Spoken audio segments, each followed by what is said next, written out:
mofinaina isan'andro atolotry ny mpitandrina rakotina valina maoly.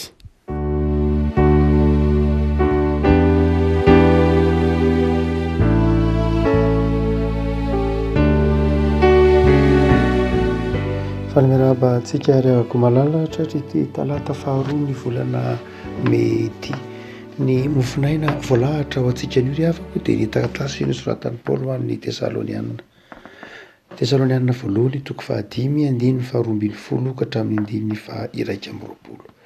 Tesalonianina voalohany toko fahadimy andiny faharoambin'ny folo ka hatramin'ny andiny iraika ambin'ny folo. Fakitsika amin'ny anaran'i Jesosy. Ary mangataka aminareo zay ry rahalahy mba ekenareo zay mikely aina eo aminareo sy mitondra anareo amin'ny tompo ary mananatra anareo ary mba ho ajainareo indrindra amin'ny fitiavana izy no ny asany mihavana tsara.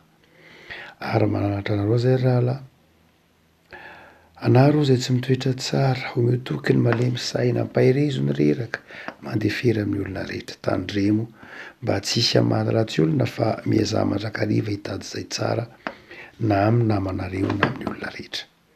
Mifalia mandrakariva, mivavaka aza mitsahatra, misaora amin'ny zavatra rehetra fa izany no sitrapon'Andriamanitra ao amin'ny Kristy Jesosy anareo. Aza mamono ny fanahy, aza manao tsinontsinona amin'ny faminaniana, fantaro ny zavatra rehetra sy ny mafy zay tsara. Ray Masino manamasinana ny fahamarinana, ny teninao ny fahamarinana. Amen. Ny andiny fahasivy ambin'ny folo, aza mamono ny fanahy. Aza mamono ny fanahy.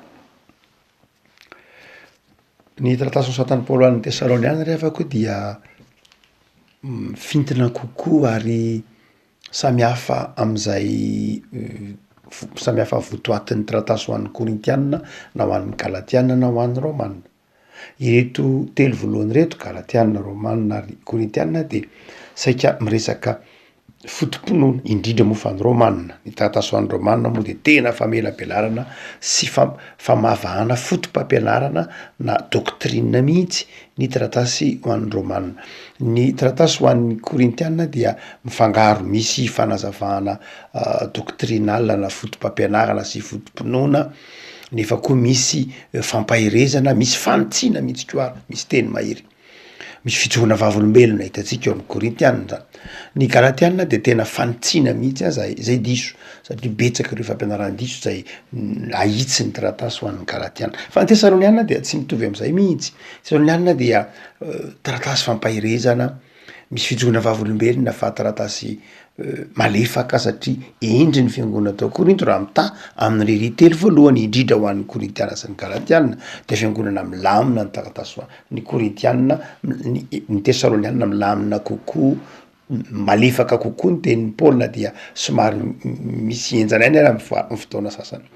Eto ary dia teny fampahirezana no ataon'ny Paoly eto ampamaranana ny toko fahadimy. Hoy izy manao hoe aza mamono ny fanahy. Raha toa ka mijery ny Tsiprian'ny voambolana isika, ilay teny hoe aza mamono ny fanahy amin'izay nanoratan'ny Paoly azy amin'ny teny Grika dia tena hoe laza toy ny hoe mamono afo. Toy ny hoe mamono afo zany eo. Ilay fanahy zany eo dia tahaka ny hoe afo vonoina. Tsy hoe tahaka ny hoe mamono olona na mamono biby, hoe mandatsaka aina na mandatsaka raha, tsy izay le mamono eo fa toy ny hoe mamono afo. Azo adika zany ity manao hoe aza vonoina ny afo ny fanahy, na hoe avelao irehitra mandrakariva ny fanahy zay ao anatinao. Zay mahadika azy koa.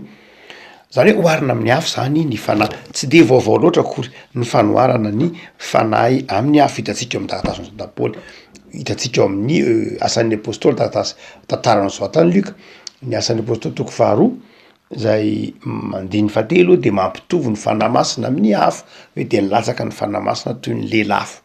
Ary ny matitoko fahatelo andiny iraika ambin'ny folo dia mazava koa fa miresaka ny fanahy masina tahaka ny afo, hoe batisa ny fanahy masina dia toy ny batisa amin'ny afo. Rehavako nahoana ary Paoly no entiny miteny manao hoe aza mamono ny fanahy. Inona ny hevitry ny hoe aza mamono ny fanahy? Tena maty tokoa ve ny fanahy? Ahoana natao mba tsy hahafaty ny fanahy? Inona koa nataon'ny olona mahafaty ny fanahy? Zany fanontania zany dia mampieritreritra eo am-piainona ny tafatry Paoly ity manao hoe aza mamono ny fanahy. Raha toa ka jerena dia amin'ny fomba tsotra rehefa ko malala dia zao, na inona ataon'ny olombelona dia mazava fa ny fanahy masina de lay Andriamanitra ao anatin'ny olona. Mino trinité isika de mino fa ny fanahy masina de Andriamanitra, ary de Andriamanitra mitoetra ao anatin'ny olona. Noho zany dia raha Andriamanitra mitoetra ao anatin'ny olona ny fanahy masina de tsy ho matin'ny asan'ny olombelona mihitsy izy. Tsy ny asan'ny olombelona mihitsy no ahafaty ny fanahy izay ao anatin'ny olona. Mazava zany tombo-kasen'Andriamanitra ny fanahy masina. Noho zany de zao tsy ny olombelona mihitsy no ahafaty ny fanahy, satria ny fanahy masina de Andriamanitra. Noho zany de tsy ny ataontsika mihitsy no mahafaty ny fanahy. Arabaky teny raha miteny zany Paoly manao hoe aza mamono ny fanahy dia tsy milaza mihitsy io matitsika ny fanahy. Misy fampianaram-pinoana nisy rangahy anankiray any amin'ny taonjato fahafito ambiny folo izay antsoina hoe Jacobus Arminius any amin'ny izy any dia tany Hollande tany Nederlande zany tamin'ny taonjato fahafito ambiny folo. Dia ity rangahy ity teolojianina isan'ny nananazana izy azy izy de nampianatra avy amin'ny alalan'ny hoe Arminius, de nampianatra mentsiny hoe arminianisme izay ny fampianarany Arminius zay manazava fa hoe Arminius manao hoe ny fanahy nge de mety ho miankina amin'ny olona, ny asan'ny fanahy de miankina amin'ny olona. Zany hoe ny olona dia arakaraky ny toetran'ny olona no mahafaty na mahavelona ny fanahy na ny asan'ny fanahy ho aminy. Zany hoe miankina amin'ny asan'ny olona ny fiasan'ny fanahy. Dia fantatsika fa ho antsika kristianina moa indrindra ny kristianina calviniste dia mahafantatra ny tsy anekeny ny fiangonana zany. Ny fiangonana manana tarazo manaraka ny tarazo calviniste de manaiky fa mandany zany, fa manaiky fa any fanahy masina dia tsy miankina mihitsy amin'ny asanao. Jauna toko fahatelony hoe ny fanahy dia tahaka ny rivotra, zay ateraky ny fanahy dia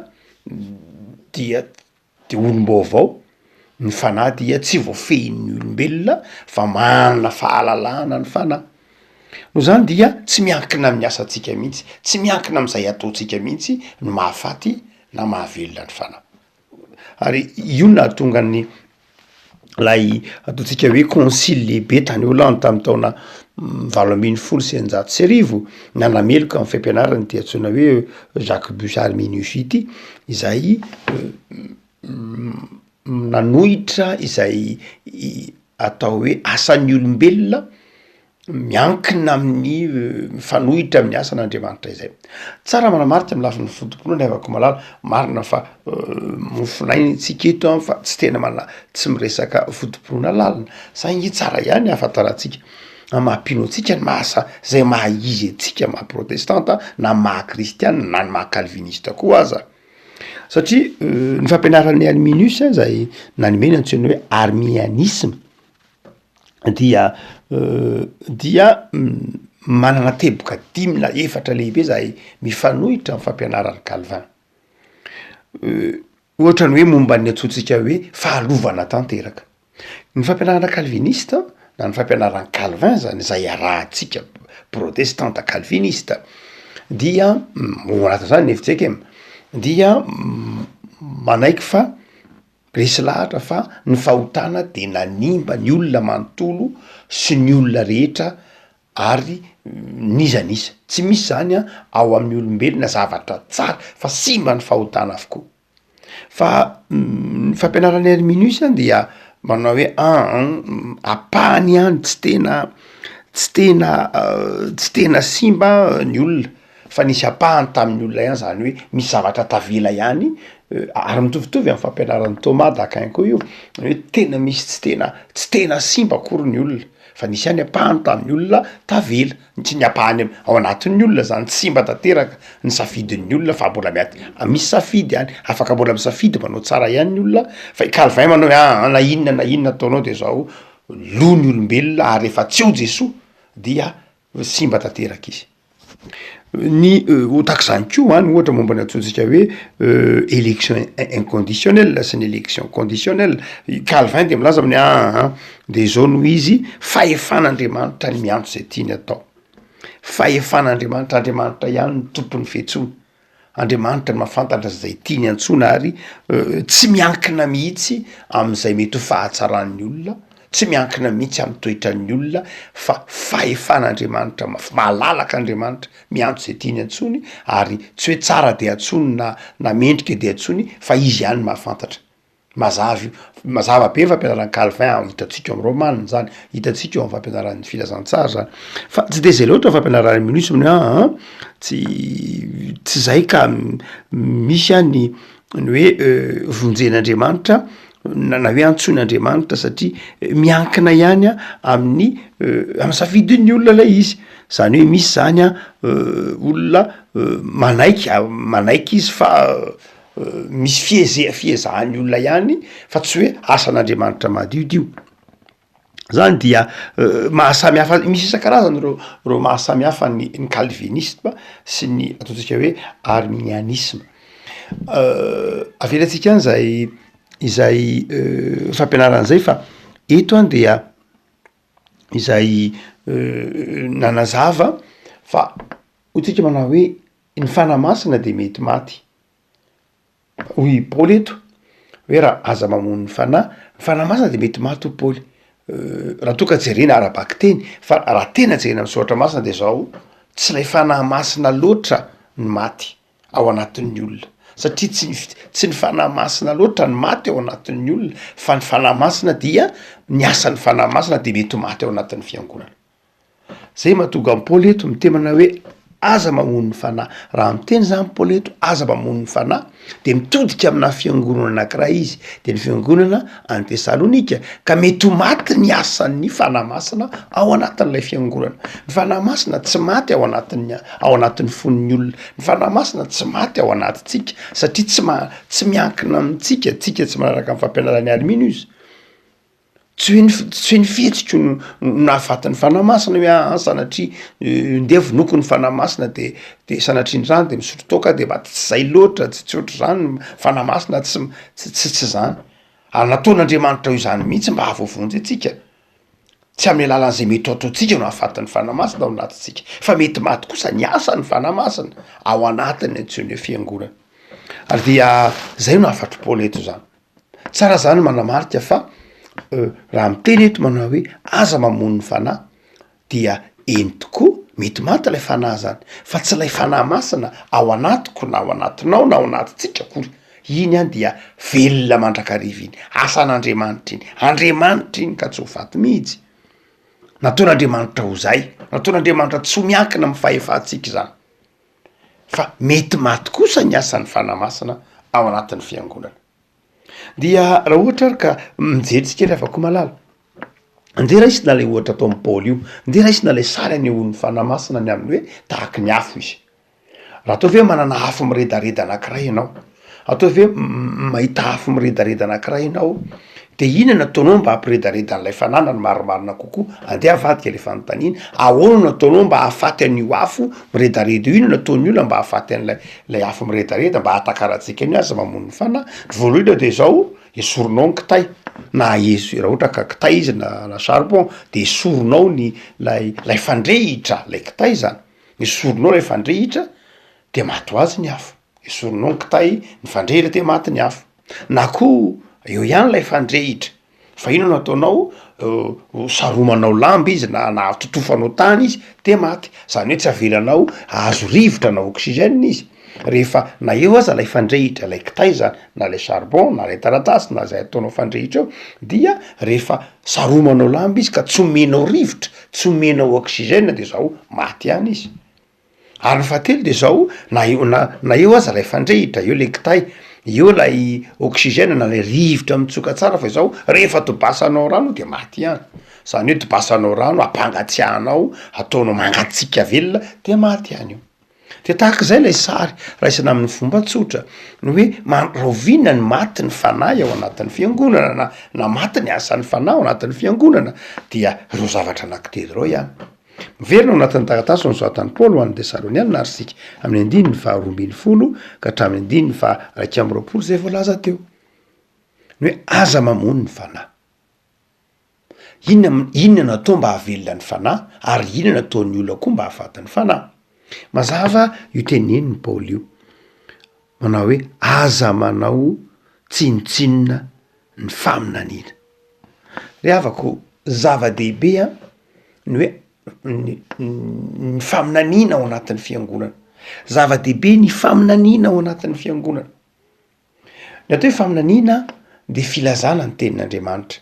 Andriamanitra am'izao andro antsika zao de ny fomba fiasany mazava mivoatra koa. Andriamanitra tsy miova. Fa ny fomba fiasan'Andriamanitra ny miova arakaraka ny vanim-potoana, arakaraka ny tantara, arakaraka ny zavatra maro samihafa. Dia tamin'ny andro taroa dia miteny amin'ny alalan'ny mpaminany izy, miteny amin'ny alalan'ny mpisorona izy. Misy fotoana moa tany amin'ny testamenta taroa de miteny amin'ny alalan'ny orima izy, miteny amin'ny alalan'ny tomima izy, miteny amin'ny alalan'ny efody izy sy ny sisa rehetra.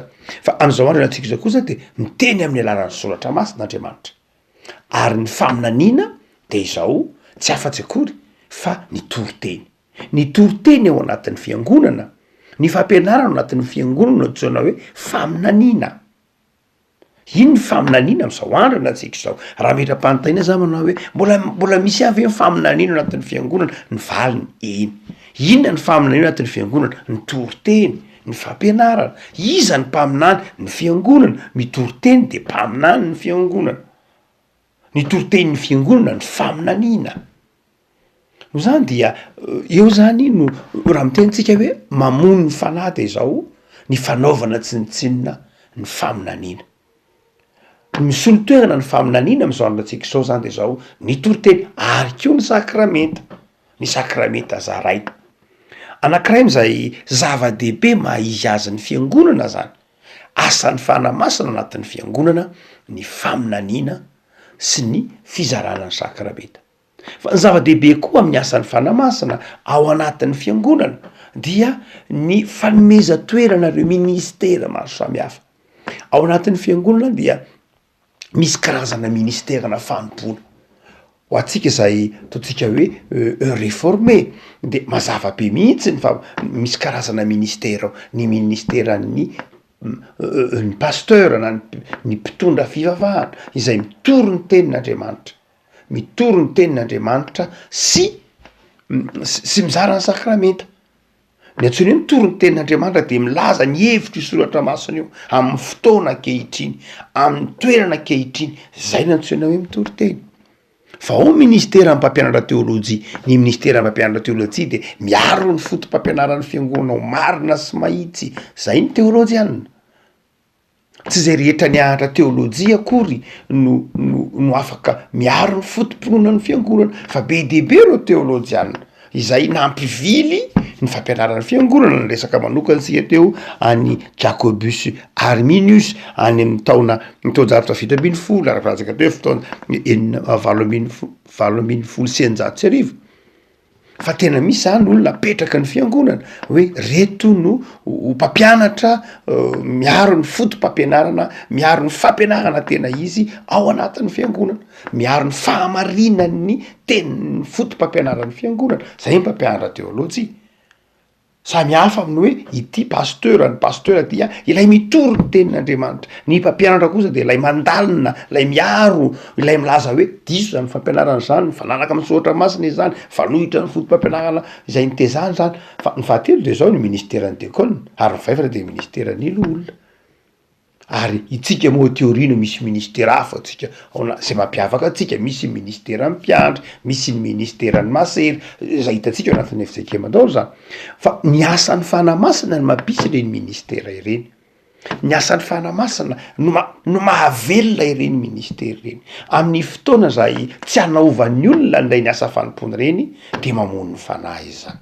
Indrika anankiray am'izay mahafaty ny asan'ny fanahy ao anatin'ny fiangonana de ny fandavan'ny olona tsy alinao zany ministera le tson'Andriamanitra zany. Amin'ny fotoana anaovan'ny olona tsy rambona lay antso lay ministerany hoe atao tsinotsinona ny ministeran'ny diakona na ny ministeran'ny olona na tsy manao araka zay tokony ho izy ny pastera, tsy manao zay tokony ho izy mpampianatra teolojia, ny mpiaro ny fotom-pampianaran'ny fiangonana de zao raha atao tsy rambiny zany de mamono ny asan'ny fanahy ao anatin'ny fiangonana. Mazava be zany io tenenin'ny Paoly io. Tsy kisendrasendra akory Paoly raha miteny hoe fantaro ny zavatra rehetra. Tena mitaona ny olona hampiasa saina io manoloana ny fotom-pampianarana mitranga eto ambonin'ny tany. Afaka malala aza mamono ny fanahy.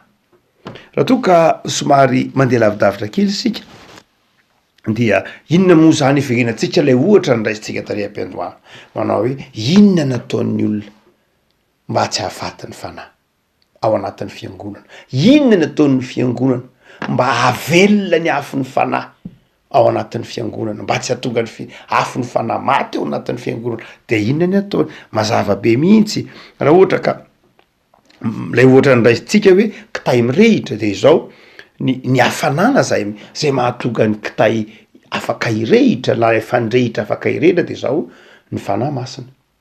Ny fanahy masina no mitondra hafanana ka mahatonga lay kitay afaka irehitra, zay nazo ilazana azy.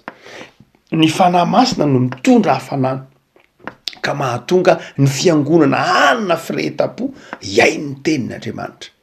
Ny fanahy masina miasa ao anatin'ny fiangonana mahatonga ny fiombona, mahatonga ny olana fiombona-po hivory iangona ao anatin'ny fiangonana, hivory ho tena sy vatana iray ao amin'i Kristy. Asan'ny fanahy masina zany.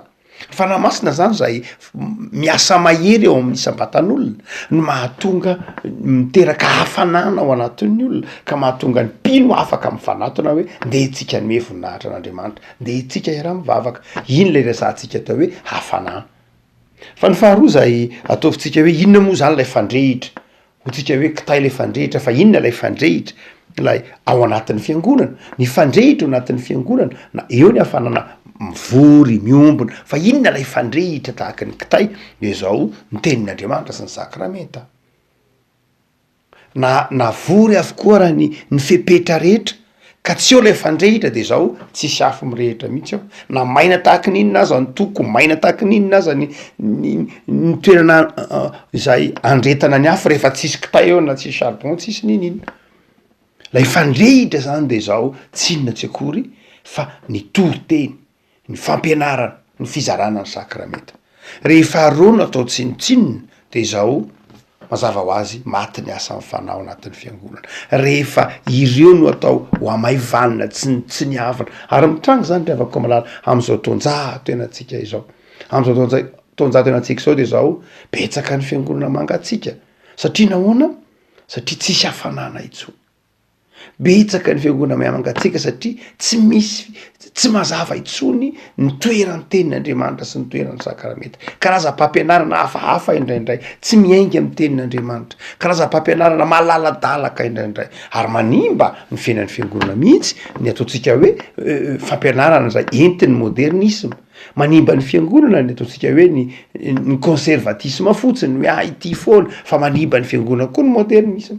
Ny fanarahana anjampana zay tsy nety tany aloha, na fanaovana rapadango am'izay vaovao de samy mety manimba ny fiangonana. Ary zay ny ilana ny tenin'Andriamanitra toriana amin'ny vanim-potoana kehitriny, vakina amin'ny vanim-potoana kehitriny amin'ny alalan'ny fitarihany fanan'Andriamanitra. De tsika manao hoe mety ho maty ao anatin'ny fiangonana ve ny asan'ny fanahy masina, ny valiny eny. Ny ainan'izany ny fiangonana nandritry ny taonjato maro, ary mandraka kehitriny de betsaka ireo fiangonana hitantsika maneran-tany nikatona noho ny fanaovana tsirambina ny fampianarana, fanaovana tsirambina ny tenin'Andriamanitra, ny toriteny, ny sakramenta avela ataontsika hoe tsy manaraka ny tenin'Andriamanitra, tsy misy aina, tsy misy fifampifehezana, tsy misy zany rehetrany de manimba ny fiangonana. Ndradray ny mpino tsy manaiky tenenina, tsy manaiky anarina, tsy manaiky ny fahefan'ny tenin'Andriamanitra, manao zay tiana atao, de manjary lasa manamaivana, manatsatso ny tenin'Andriamanitra sy ny fahefan'ny soratra masina. Fa ny soratra masina ry avako malala de mila toe-tsaina entitra, mila mitoriteny dia sakafo zay sakafo hanina andavanandro raha mila homanina, mila karakaraina, maika mofa ny tenin'Andriamanitra. Fa ny fahatelo avako malala zay hoaritsika am'lay voalaza teo manao hoe raha afo izy ka afo hoarina ny fanahy ka hoarina amin'ny afo de zao lay oxygène moa iny, lay rivotra moa iny, ny rivotra zay mamelona ny afo de tenenin'ny Paoly io. Lay fiombonana lay fiangonana andininy faefatra ambin'ny folo manao hoe anaro zay tsy mitoetra tsara, omeo tokony malemy saina, ampahirezo ny reraka. Ny oxygène na ny rivotra mamelona ny afo any de zao lay fiombonany mpino, lay fifankatiavan'ny mpino, lay fifandraisan'ny mpino lay vie communautaire lay fiombonam-piainana ino mamelo la ino manome aina ny fiangonana na tsara tahaky ninona aza ny toroteny na tsara na toroteny moa tsara mandrakariva fa na manome aina tahaky ninona aza na maniraka mpaminantsy azany tompo anatin'ny fiangonana de zao rehefa tsisy fiombonanao rehefa tsisy fifankatiavanao rehefa tsisy fifampaherezanao de zao maty ny asan'ny fanahy rehefa ady lavanao anatin'io fifandirana fialonana fifankahalana fifampitsarana fifampiandanina rehefa zany ny manjaka de zao maty ny asan'ny fanahy ao anatin'ny fiangonana na inona fiezahana ampiasa reo ministera samy hafa na inona fiezahany fiangonana fiezahan'ny tompo fiezahan'ny fanahy masina iteny hiasa amina fampianarana sy ny fizarana sakramety rehefa tsy iaina n'lay fiangonana lay fiombona ampiainana lay toetra hoe mifampahery lay toetra hoe tsy mifamaly ratsy lay toetra hoe mifananatra lay toetra hoe mifanitsy lay toetra hoe mifamela zany rehetra no oxygène na rivotra mamiaina lay afo ny fanahy afaka malala aza mamono ny fanahy mpino sy fiangonana tsy mamono ny fanahy am'izao toetrandro enatsika zao de mpino manakirahan'Andriamanitra manaiky ampiasain'Andriamanitra ampiasa ny fanomezam-pahasoavany mpino resy lahatra fa tsy miankina amin'ny fiezahany fa miankina amin'ny fitiavan'Andriamanitra ny ahafahany manompo an'Andriamanitra ary de mitondra manaiky ampiasain'Andriamanitra hitondra hafanana manaiky ampiasain'ny fanan'Andriamanitra hitondra fiadanana manaiky anaja hitandrina ny faminaninanao zava-dehibe ny fiainona sy ny fampianarana ny tenin'Andriamanitra ary fiangonana sy mpino manaiky iombi-piainana isokatra amin'ny hafa am'izay fotoan'izay de zao tsy maty ny fanahy ao anatin'ny fiangonana tsy maty ny asan'ny fanahy ao anatin'ny fiangonana fa velona izy satria manana mpino manaiky ampiasainy ny fanan'Andriamanitra ivavaka sika tompo misaotra anao zahay noho ny amin'ny teninao zay azonay noenona novakina manafatra anay fa ny fanahinao masina de ianao mitoetra ty anatinay ny antso anay anao tsy noho ny fahatsaranay na noho ny fahamendrehanay fa noho ny fitiavanao noho ny fahasoavanao rery aby tsy mahazo vona ty anatinay ny antsonao sy ny afinao fanahinao masina satria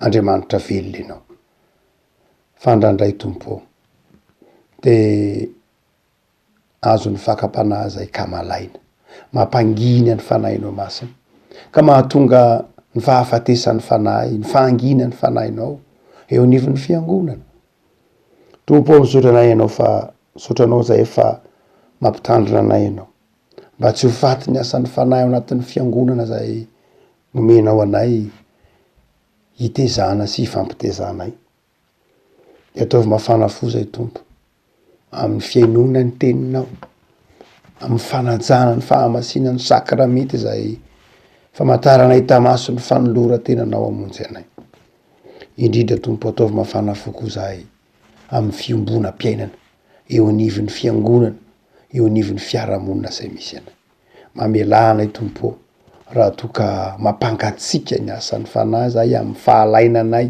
amin'ny fanamarina tenanay amin'ny fitiava-tenanay fa sokafo ny fonay ho an'ny hafa sokafo ny fiainanay hitoeran'ny fanahinao masina de am'izao herinandro vaovao zao dia mitoera ty anatinay hatrany Jesoa aza mahafoina mahasaraka anay amen